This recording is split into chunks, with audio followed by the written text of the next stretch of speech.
எனக்கு 3 வருஷத்துக்கு முந்தி பெட்சைதா பிரேயரில் ஒரு தடவை நான் ப்ரே பண்ண வந்திருந்த டைம், ஒரு சாட்சியம் சொல்ல வந்திருந்த டைம், பிரதர் மூலமாக தேவன் என்னோட ஒரு தீர்க்க தரிசனம் பேசினேர். 3 வருஷத்துக்கு பிறகு இன்னொரு பற்பல பாஷைகள் பேசுகிற மனுஷர்கள இடத்துல உன்னை நான் உயர்த்தி வச்சிருப்பேன், ஒரு இடத்துல நான் உன்னை உயர்த்தி வச்சிருப்பேன் என்று தேவன் அந்த வார்த்தை எனக்கு பேசுகிறேன். ஆண்டவர் சொல்றாரு, 3 வருஷத்துல நீ மலை மேல உள்ள பட்டணம் போல இருப்பாய்.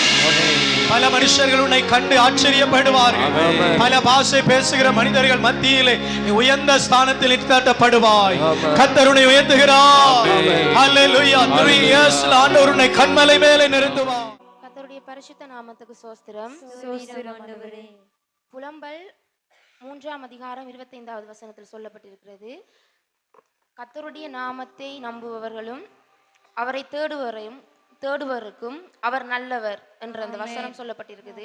இந்த வசனத்தின்படி அவரை தேடி அவரை நம்பின உங்களுடைய குடும்பத்துக்கு தேவன் எனக்கு எந்த வாழ்க்கையில தேவன் எனக்கு செய்த ஒரு சாட்சியத்தை நான் உங்களோட பகிர்ந்து கொண்டு வந்திருக்கேன். ஆண்டவருடைய நாமம் மகிமைப்படுவதாக. இவங்களோட பேர் சதுத்திகா. கடைசி 3 நாள் உபவாச ஆராதனையில் கடைசி நாளில் ஆண்டவர் ஒரு தீர்க்க தரிசனம் சொல்லியிருந்தாராம். அதிக வெள்ளைப்படுதலை ஆண்டவர் இப்பொழுதே சுகப்படுத்துகிறார் என்று. இவங்க அந்த வியாதியினால் பாதிக்கப்பட்டிருக்கிறாங்க. அந்த சொன்ன நேரம் இவங்க அதை விசுவாசித்திருக்கிறாங்க. அந்த நேரத்திலிருந்தே ஆண்டவர் அந்த வியாதியை இவங்களுக்கு சுகமாக்கி இருக்கிறார். இந்த ஆராதனையில் சாட்சியாய் வந்திருக்கிறாங்க. கர்த்தருடைய நாம மகிமைப்படுவதாக. ஹல்லேலூயா. ஹல்லேலூயா. வாலிப வயசுல இந்த வியாதிய சாட்சியமா சொல்ல வர்றது அவ்வளவு லேசெல்லாம் இல்லை. ஆனா கர்த்தரை மகிமைப்படுத்தி சாட்சியம் சொல்ல வந்ததனால சந்ததிக்கே இந்த நோய் இல்லாம ஆண்டவர் மாற்றி எழுப்பி விடுவார். இதான் கர்த்தர், இதான் கர்த்தருடைய நாமம். மகா பெரியது. கைகளை உயர்த்தி ஜெபிப்போம். பரிசுத்தமுள்ள ஆவியானவரே, உம்முடைய பரிசுத்த ஆவி மகள் மேல் இறங்கும்படியாக ஜெபிக்கிறேன். பரிசுத்த ஆவியின் அபிஷேகம் மகளை தொடட்டும். ஸ்தோத்திரம், ஸ்தோத்திரம், ஸ்தோத்திரம். எல்லாரும் கைகளை உயர்த்தி ஸ்தோத்திரம். மகள் மேல் உம்முடைய பரிசுத்த ஆவியானவர் இறங்குவதற்காக ஸ்தோத்திரம். பரிசுத்த ஆவியை பெற்றுக்கொள்ளுங்கள், பெற்றுக்கொள்ளுங்கள், பெற்றுக்கொள்ளுங்கள். எல்லா அந்தகார வல்லமைகள் இயேசுவின் நாமத்தினாலே விலகுகிறது, விலகுகிறது, விலகுகிறது. கைகளை தட்டி ஸ்தோத்திரம். இயேசுவுக்கு ஸ்தோத்திரம். நன்றி ராஜா. நீதி உள்ளவைகளையும் ஆண்டவர் உடைத்தருகிறார். அதே போல 2020ஆம் ஆண்டு நான் ஏஎல் படிக்க போறேன். ஏஎல் ஸ்டார்ட் பண்றதுக்கு முந்தி தேவன்கிட்ட ப்ரே பண்ணிட்டு போவோம் என்று நான் ப்ரே பண்ண வந்த டைமும் எனக்கு ஒரு தீர்க்க தரிசனம் சொல்லப்பட்டுச்சு. நீ படிக்கிற துறை, நீ விரும்புகிற துறையில் நான் உன்னை இன்னும் 3 வருஷத்துக்கு பிறகு உயர்த்தி வைப்பேன் என்று தேவன் சொல்லியிருந்தாரு. அந்த வசனத்தை சொல்லி அப்படி பார்த்துட்டு வரக்குள்ளே ஏஎல்லே கம்ப்ளீட் பண்ணலாம் இருக்கிறேன் என்று நான் யோசிச்சேன். என்னடா ஏஎல்ஏ கம்ப்ளீட் பண்ணலாம் இருக்குது, இதுக்குள்ளே 3 வருஷம் ஆக போகுது, எப்படி நானும் இன்னொரு இடத்துல இன்னொரு துறையில் எப்படி என்ற மாதிரி யோசிச்சு வந்தேன்.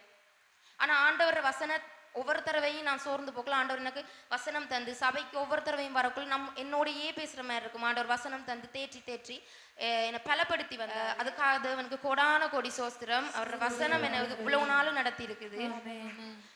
அதே போல் ஆண்டவர் கிருபையால் நான் இந்த ஒரு ஸ்காலர்ஷிப்புக்கு நான் அப்ளை பண்ண எனக்கு ஆப்பர்ச்சுனிட்டி கிடைச்சிச்சு. அந்த ஸ்காலர்ஷிப் இந்த வருஷம் கிடைக்காது, சான்ஸ் இல்லை, அடுத்த வருஷம் தான் கிடைக்கலாம், உங்களுக்கு கிடைக்காதுன்ற மாதிரி எல்லாம் வந்துச்சு. ஆனால் நான் ஆண்டவர்கிட்ட அந்த விஷயத்தை ஒப்பு கொடுத்துட்டு விட்டுட்டேன். அதை குறித்து ப்ரே பண்ணுவேன். உங்களுக்கு சித்தமுண்டா கிடைக்கட்டும் தகப்பனேன்னு சொல்லி போட்டு விட்டுருவேன். அதே போலவே ஒரு 1.5 மாதம், ஒரு 2 மாதத்துக்குள்ளே 1 வருஷத்துக்கு முந்தைய ஆரம்பித்தவங்களுக்கு கிடைக்கிறதுக்கு முந்தையே நான் அப்ளை பண்ண ஸ்காலர்ஷிப்புக்கு எனக்கே நேரத்தோட அட்மிஷன் கிடைச்சி, ஆண்டவர கிருபையில் இந்தியாவில் அமெரிக்கன் காலேஜுக்கு எனக்கு விசா அப்ரூவலும் கிடைச்சி நான் இந்த மாத கடைசியில் போகிறேன்.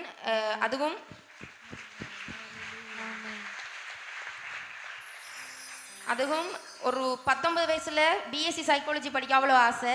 ஆனால் அதை படிக்கணுமெண்டா ப்ரைவேட்டாக படிக்கிறதுக்கு அவ்வளோ கோடியில் காசு வேணும். அதை பார்த்துட்டு சான்ஸ் இல்லை அப்படின்ட்டு நினச்சேன்னா நான் தேவனுக்கும் எனக்கும் தெரியும். அதே பிஎஸ்சி சைக்காலஜியில் ஸ்காலர்ஷிப் எனக்கு கிடைக்கிறதுக்கு தேவன் கிருபை செய்திருக்கிறாரு. அதுக்காக தேவனுடைய பரிசுத்த நாமத்துக்கு சோஸ்திரம். கைகளை தட்டி ஆண்டவரை மகிமைப்படுத்துங்க, மகிமைப்படுத்துங்க. அவர் நல்லவர், நல்லவர், நல்லவர். ஹல்லேலூயா. ஸ்தோத்திரம், ஸ்தோத்திரம். ஹல்லேலூயா. நல்ல கை தட்டி ஸ்தோத்திரம், ஸ்தோத்திரம், ஸ்தோத்திரம், ஸ்தோத்திரம், ஸ்தோத்திரம். ஹல்லேலூயா.